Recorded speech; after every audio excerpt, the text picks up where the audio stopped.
by Arjuna in Bhagavad Gita, chapter 6, verse 34. Chanchalam imana Krishna pramati balavadridam tasyaham nigraham manye vayor iva sudushkaram. The mind is chanchara, flickering, and it changes very strongly. Therefore, Arjuna admitted that controlling the mind is not at all possible. This would be as difficult as controlling the wind. For example, if one were in a boat moving according to the wind on the river or the sea, and the wind were uncontrollable, the tilting boat would be very much disturbed and extremely difficult to control. It might even capsize. Therefore, in the Bhava Samudra, the ocean of mental speculation and transmigration to different types of bodies, one must first control the mind. By regulative practice, one can control the mind. And this is the purpose of the yoga system, Abhyasa Yoga Yuktena. But there is a chance of failure with the yoga system, especially in this age of Kali, because the yoga system uses artificial means. If the mind is engaged in Bhakti Yoga, however, by the grace of Krishna, one can very easily control it. Therefore, Sri Chaitanya Mahaprabhu has recommended Harer Nama, Harer Nama, Harer Namaiva Kevalam. One should chant the holy name of the Lord constantly. For the holy name of the Lord is none different from Hari, the Supreme Person. By chanting the Hare Krishna mantra constantly, one can fix the mind on the lotus feet of Krishna, Savai Mana Krishna Padaravindayo, and in this way achieve the perfection of yoga. Otherwise, the flickering mind will hover on the platform of mental speculation for sense enjoyment, and one will have to transmigrate from one type of body to another because the mind is trained only in relation to the material elements, or in other words, to sense gratification, which is false. Maya Sukhaya Bharam Udvato Vimudan. This is a quotation from the Bhagavatam, Canto 7, chapter 9, verse 43. Rascals, Vimudan, being controlled by mental speculation, make huge arrangements by which to enjoy life temporarily, but they must give up the body at the time of death. When everything is taken away by Krishna's external energy, Mrityu Sarvaharashchaham, at that time, whatever one has created in this life is lost, and one must automatically accept a new body by the force of material nature. In this life, one may have constructed a very tall skyscraper, but in the next life, because of one's mentality, one may have to accept a body like that of a cat, a dog, a tree, or perhaps a demigod. Thus, the body is offered by the laws of material nature. Karanam gunasangosya sadasad yoni janmasu. This is a quotation from Bhagavad Gita, chapter 13, verse 22. The spirit soul takes birth in higher and lower species of life only because of his association with the three qualities of material nature. Urdhvam gachanti sadvasta madhye tishtanti rajasa jaganya gunavritista ado gachanti tamasa. Those situated in the mode of goodness gradually go upward to the higher planets. Those in the mode of passion live on the earthly planets, and those in the mode of ignorance go down to the hellish worlds. Bhagavad Gita, chapter 14, verse 18. In conclusion, the Krishna consciousness movement offers the topmost welfare activity for human society. The saner section of human society must, therefore, take this movement very seriously for the benefit of all humanity. To save oneself from the repetition of birth and death, one must purify his consciousness. Sarvopadi vinirmuktam tat paradvena nirmalam. One must be freed from all designations. I am American, I am Indian, I am this, I am that, and come to the platform of understanding that Krishna is the original master, and we are his eternal servants. When the senses are purified and engage in Krishna's service, one achieves the highest perfection. Rishikena, Rishikesha Sevanam, Bhakti Ruchyate. The Krishna consciousness movement is a movement of Bhakti Yoga. Vairagya Vidya Nija Bhakti Yoga. By following the principles of this movement, one becomes disassociated from material mental concoctions and is established on the original platform of the eternal relationship between the living entity and the Supreme Personality of Godhead as servant and master. This, in summary, is the purpose of the Krishna consciousness movement.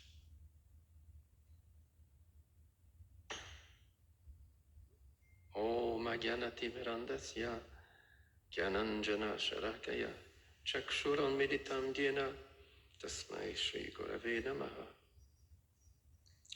Shri Chaitanya Manobishtam Stapitam Yena Bhutale Svayam Urupakadamayam Dadati Svapadantikam Vandeham Shri Guru Shri Yuta Padakamalam Shri Gurun Vaishnavamscha Shri Rupam Sagrajatam Sahagana Ragunatam Vitam Tam Sajivam Sadvaitam Savadutam Parijana Saitam Krishna Chaitanya Devam Shri Radha Krishna Padan Sahagana Lalita Shri Vishakam Vitamscha E Krishna Karuna Sindho Dinabandhu Jagatpate Gopesha Gopika Kanta Radha Kanta Namostute Tapta Kanchana Gorangi Radhe Vrindavanishvari Vrishabhanusute Devi Pranamami Hari Priye Panchakalpatarubhyascha Kripa Sindhubhyaivacha Patitanam Pavanebhyo Vaishnavebhyo Namo Namaha. Shri Krishna Chaitanya Prabhu Nityananda Shri Advaita Gadadhara Shri Vasadi Gaura Bhaktavrinda Hare Krishna Krishna Krishna Hare Hare Hare Rama Rama Rama Hare Hare. Namo Vishnu Padaya Krishna Prasthaya Buddhare Srimate Bhaktivedanta Swami Namine. Namaste Saraswate Deve Gauravani Prachadine Nirvisheshna Shunavadi Prashtatadesha Tarine.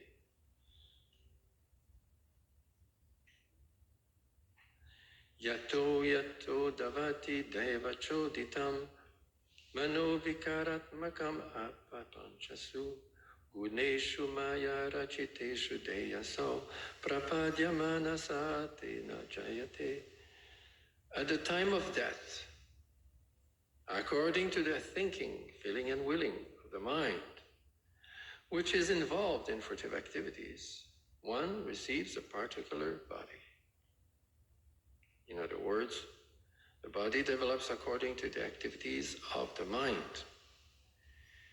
Changes of body are due to the flickering of the mind.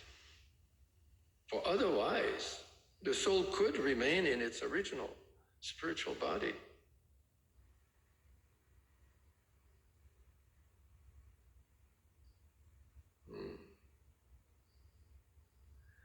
There's lots of speculation in this age of great knowledge about this phenomena called consciousness. There's a great debate, and there's two different main schools of thought. One is that it's all mechanistic, materialistic, and this consciousness is by no means spiritual or hinting at some higher power. Those things are just fabulation. It is only occurring because of some complex, perhaps, processes, but just biological processes in the mind. So those who subscribe to this kind of view are not very intelligent, actually, but they pose themselves as intelligent. They put 3 little letters after their name, PhD.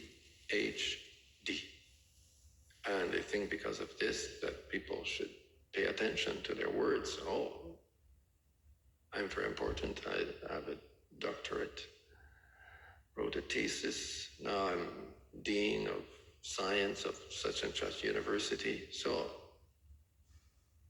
you should pay attention to what I say.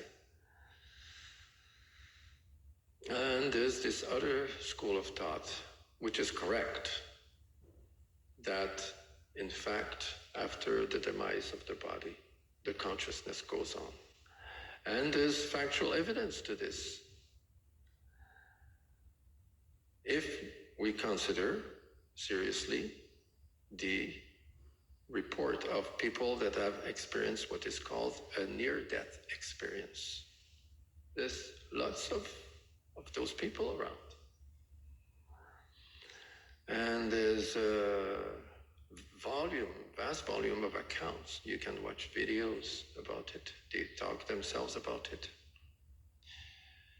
And they seem very convinced to the point that they say that what they experience outside of their bodies is more real than what we experience here inside the body. They are less limited. They feel that this is this lump of, they can really have this realization that they're not this body is just a lump of flesh, matter. And they don't feel like going back in the body once they leave. They feel this unconditional love very succinctly, very intensely, very, as the ultimate truth. So by the grace of Lord Krishna, in some ways, they are given this experience. And they are convinced. And we can, as Krishna conscious devotees, we can accept their statement. We can see that this is a fact. So, as Krishna conscious devotees, we don't necessarily necessitate to have such an experience in our life to be convinced of the fact that there's the existence of the soul. We have heard from the pure devotees, from the Shastras, from the sadhus, the spiritual master, they all have concurred in presenting the truth as it is. Today's verse is establishing this fact, and if those scientists were open-minded, they could study Srimad Bhagavatam and save themselves so much of speculation.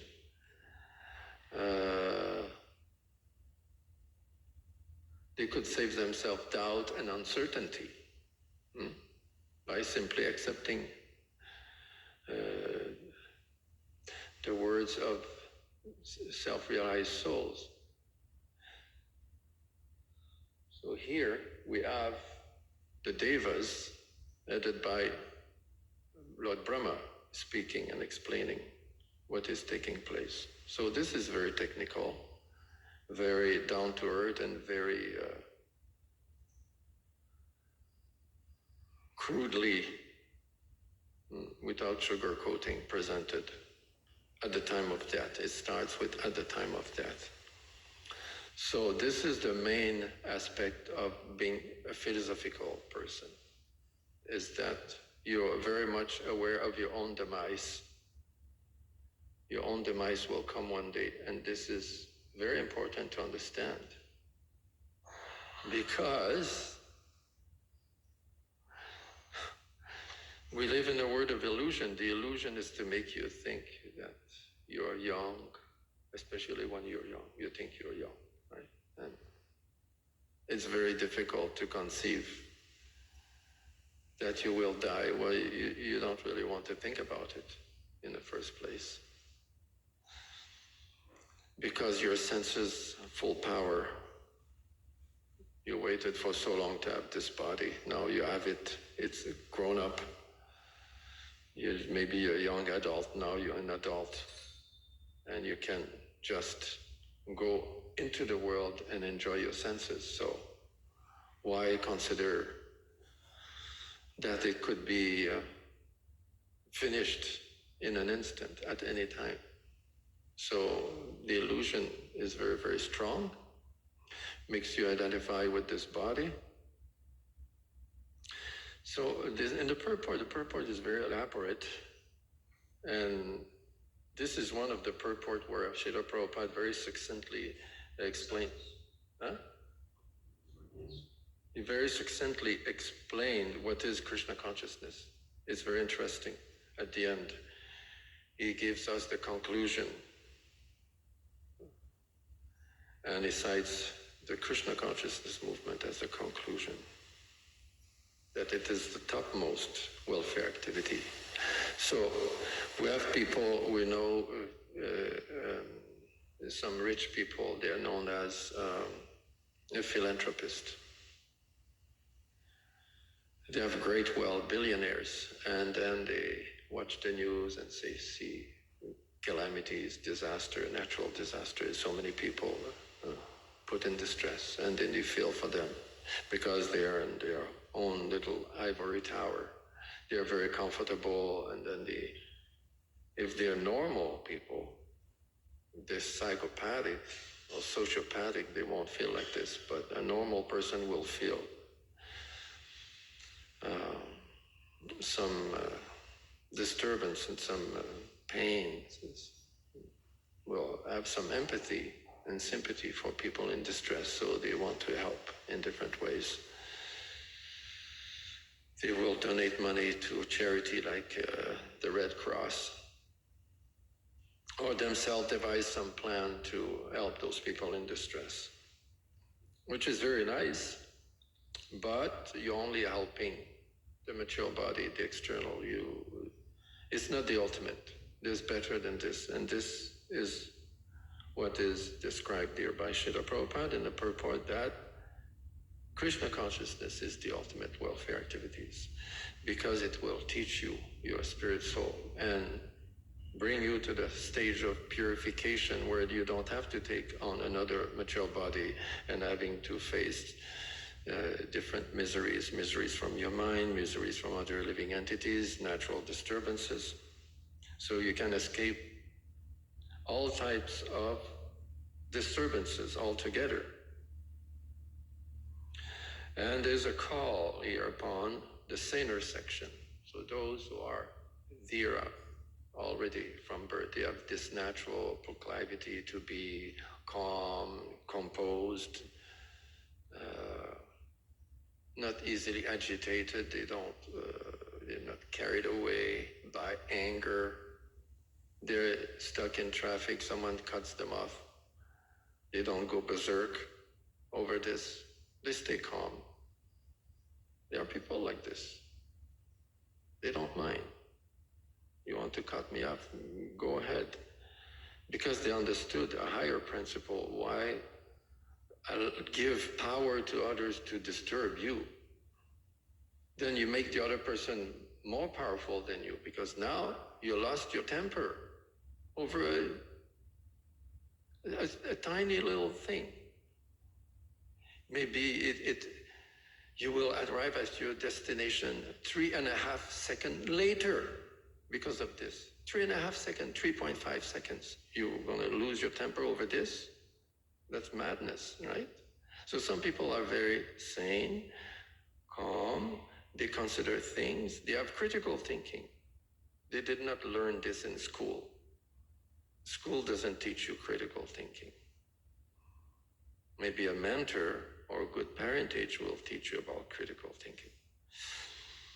So Srila Prabhupada is calling upon them to take to this movement with all seriousness. And this will benefit all humanity.